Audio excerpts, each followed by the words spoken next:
Hey, ladies and gentlemen, welcome back. I hope you've been enjoying this installment of the commemorative half dollars. Now, if you haven't seen any of this before, I want you to do me a favor. I want you to stop this video and go back to the beginning. Watch the entire set. Watch all of the coins in this series so that you understand how large this collection is. And then I want you to watch in order. It's going to help you understand the history, and it's going to help you understand how these coins are interconnected. I go over unique items about each coin, so please do me a favor and go back. If you saw the Louisiana Purchase one last week and you're up to par, then you're where you need to be. Because the Louisiana Purchase is the reason that the Lewis and Clark Exposition gold dollar ever came to being. Minted in 1904 to 1905, the purpose of this one was to commemorate the Lewis and Clark Centennial Exposition, which started at the mouth of the Mississippi, and that expedition went all the way up to Portland, Oregon, where the exposition would be held 100 years later. That 2-year journey covered 8,000 miles. And we're going to talk about Lewis and Clark here in just a minute. But first, I want to point out something unique about this coin. There's 2 obverses. Well, no, not really. There's actually only one. But there are 2 portraits that make it confusing for people who don't know what they're looking for. So you see the United States of America? Well, that's the back. So if you see the date, you'll know that you're looking at the front of this coin. So just a little bit of coin trivia for you. But I don't really want to talk too much about Lewis and Clark. See, Lewis and Clark were appointed by Thomas Jefferson, Meriwether Lewis, who was born in Virginia, 1774, and William Clark, who was appointed by Meriwether Lewis, was born in 1770. At age 19, William Clark had joined the state militia and then served in the regular army, so he knew how to handle himself, as he was, under George Washington, a lieutenant of infantry. Now, this would become extremely important because Meriwether Lewis also joined the Virginia State Militia, and he helped put down something called the Whiskey Rebellion. This later became captain at age 27 and a personal secretary to President Thomas Jefferson. Now, this relationship with Thomas Jefferson is why Meriwether Lewis was chosen. And it's his relationship and the friendship and his understanding of William Clark that made Lewis choose Clark. So now you have a general understanding, but it was the Louisiana Purchase that actually allowed for this exposition to happen, because the expedition started way before they ever left. See, Thomas Jefferson had asked Congress to finance the exposition even before they finished negotiations with France.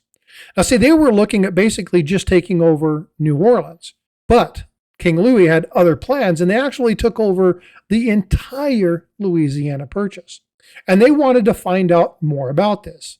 Of course, being military men, and they understood the journeys and what they needed to survive, they ensured that they had things like compasses, quadrants, telescopes. They checked for steel flints and, different kinds of fishing equipment, soap and salt, which would be important for preserving food. Their clothing, ammunition, medical supplies. Obviously, they had to have a boat. They would have their books, botany, geography, maps, astronomy. And of course, they would have to have somebody who could speak to the Native Americans along their journey. They had to understand the purposes and the presences of money and what was good for trade. Beads, knives, tobacco, bright colored cloth, the sewing, and mirrors. These are all tools that would come important in trade with the Indians. But that's about as far as I'm going to go with Lewis and Clark. See, I want to talk about the reason they were successful. And it came through a band of men named as the Corps of Discovery. Now, you may never have heard of this group of gentlemen before. There were 45 people, including Lewis and Clark. So they had chose 43 people. Of these 43 people, 27 of them would be soldiers. But there was a catch. They had to be unmarried. See, they didn't want any connections at home deterring from the mission. And that's very important as a leader. You have to have people who are focused on the mission. Of course, we needed somebody who could speak both English and French.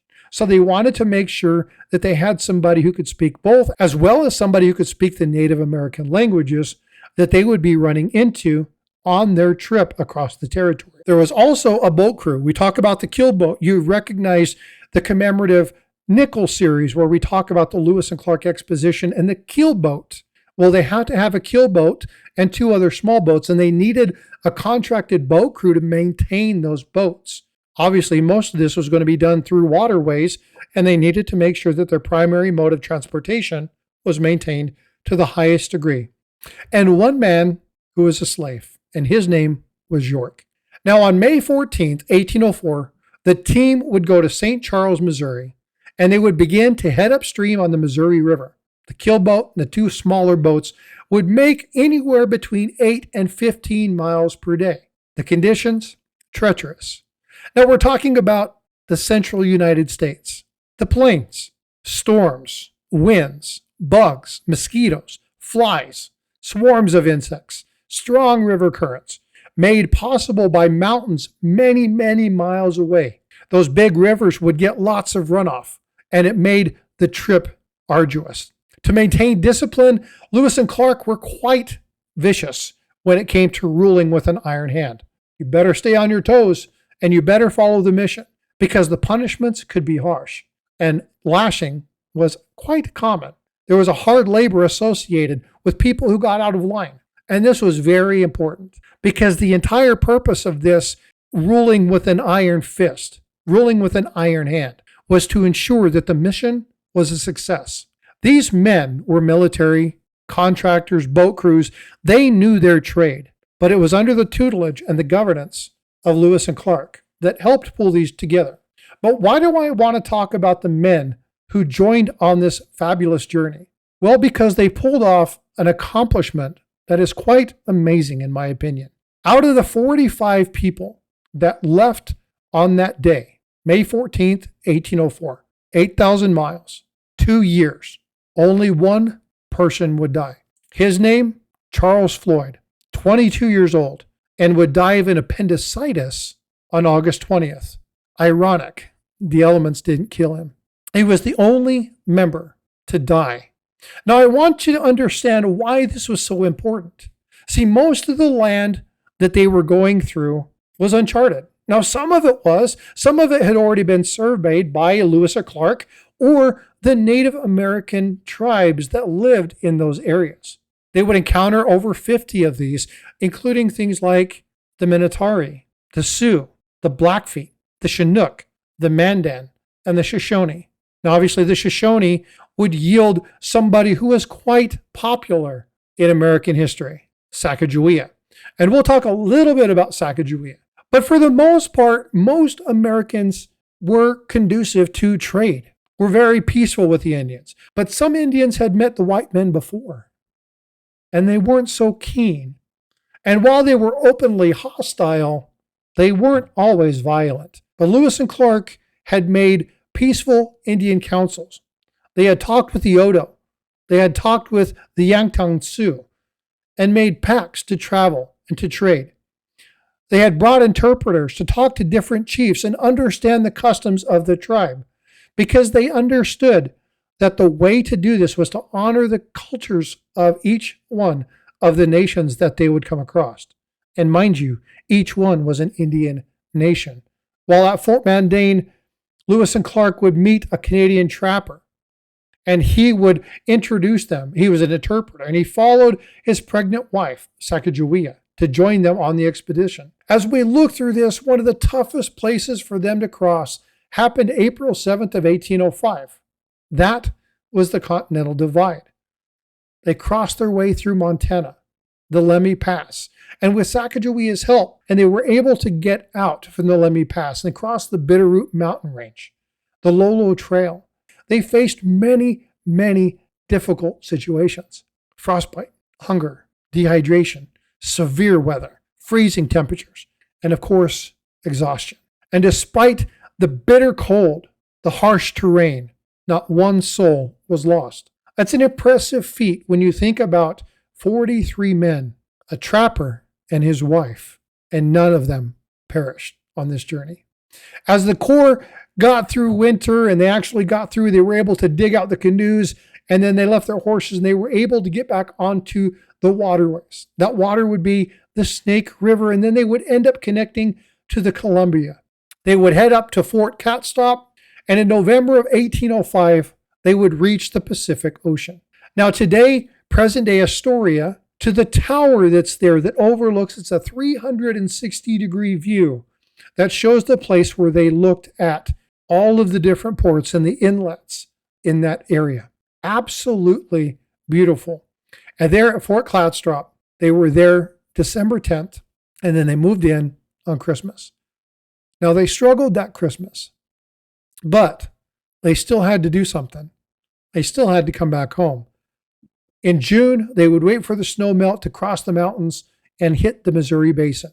Lewis and Clark would return to the D.C. area in the fall of 1806 and shared their experiences with President Jefferson. Now, they really hadn't identified a solid Northwest Passage, but they were able to complete a surveying mission that gave them a great amount of information on how to utilize the various riverways to get to the Pacific Ocean. And again, with one death and very little violence.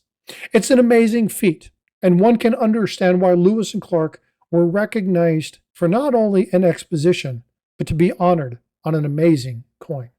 All right, ladies and gentlemen, this is Frostbyte. I hope you've enjoyed this, but I'm going to tell you what, if you thought this one was cool, you have got to be here next week. Subscribe, hit that notification bell, because the set I'm going to be talking about, yes, you heard me, the set I'm going to be talking about is by far the biggest and most valuable in this entire collection. 5 coins. That's right, you heard me. 5 coins, ranging from 50 cents to $50. Some of the most sought after and some of the most valuable of all the coins in the series. You are not going to want to miss this particular set of coins. What coins am I talking about? I'm talking about the Panama Pacific Exposition $50. This was issued in 1915 to commemorate the Panama Pacific International Exposition. And this was held in San Francisco to celebrate the successful completion of the Panama Canal. Now, there's a lot of cool things about this, so please make sure you're subscribed and you hit that notification bell, because you're going to want to be here for this next series. This is cool. All right, folks, be well, be blessed. And you know what? I will see you next week. Take care.